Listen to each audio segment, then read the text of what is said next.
नमस्कार. आज सगळीकडे एकत्र कुटुंब जाऊन विभक्त कुटुंब पद्धती ही उदयास आलेली दिसते. तिचे जसे फायदे आहेत तसेच तोटेही आहेत.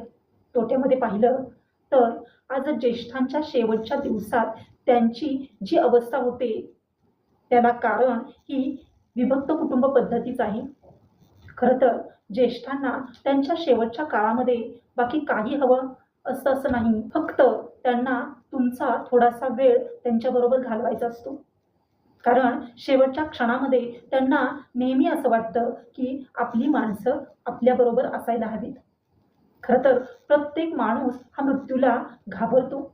पण हल्लीच्या ज्येष्ठांची अवस्था पाहिली तर मला असं वाटतं की प्रत्येक ज्येष्ठ माणूस आपल्या आयुष्यातील एक एक क्षण मोजत आहे आणि तो मृत्यूला जवळ करत आहे, मृत्यूला स्वतःहून मागत आहे असं दिसतं.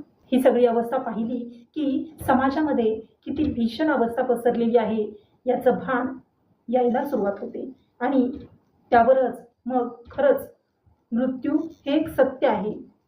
पण ते समाजानं कसं स्वीकारायला हवं ही सांगणारी कविता आज मी तुमच्यासमोर सादर करते.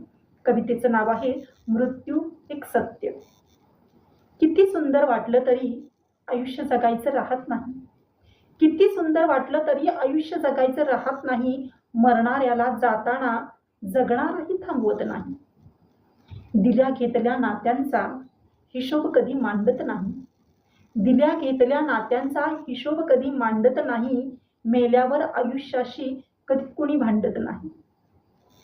भावभावना प्रेम कुणाशी, भावभावना प्रेम कुणाशी कधी कधी सांगत नाही. भेदभाव मानत मनाशी तो दुजा भाव करत नाही. माणूस असून मानवाशी माणुसकी कधी दाखवत नाही. माणूस असून मानवाशी माणुसकी कधी दाखवत नाही. व्यथा जळता नाही सांगून आयुष्य पुन्हा मागत नाही. व्यथा जळता नाही सांगून आयुष्य पुन्हा मागत नाही. आयुष्य पुन्हा मागत नाही.